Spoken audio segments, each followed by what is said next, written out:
रागवणारा मास्तर. तर या लेखाचं शीर्षक आहे रागवणारा मास्तर. शिक्षक ही बिरादरी व मास्तर नावाचं बिरुद आता थोडंसं कालबाह्य झालंय.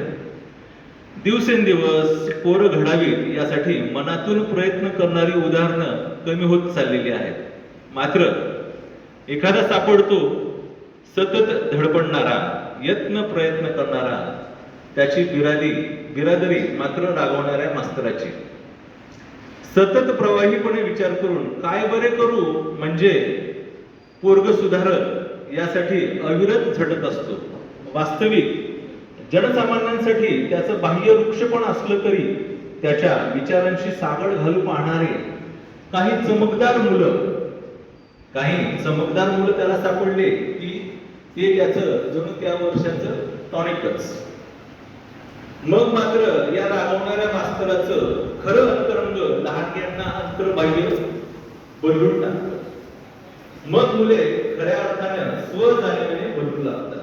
सकारात्मक विचारांची देवाणघेवाणीमुळे अधिक समृद्ध व्यक्तिमत्वे घडू लागतात. त्यातच वर्षे पुढे जातात, मुले पुढे जातात, पिढ्या पुढे जातात. रागवणारा मास्तर मात्र तिथेच स्तब्धतेत सामान्यातलं असामान्य जगणं साधेपणाने जगत असतो. पुढच्या शैक्षणिक सत्राची वाट पाहत रागवणारा मास्तर.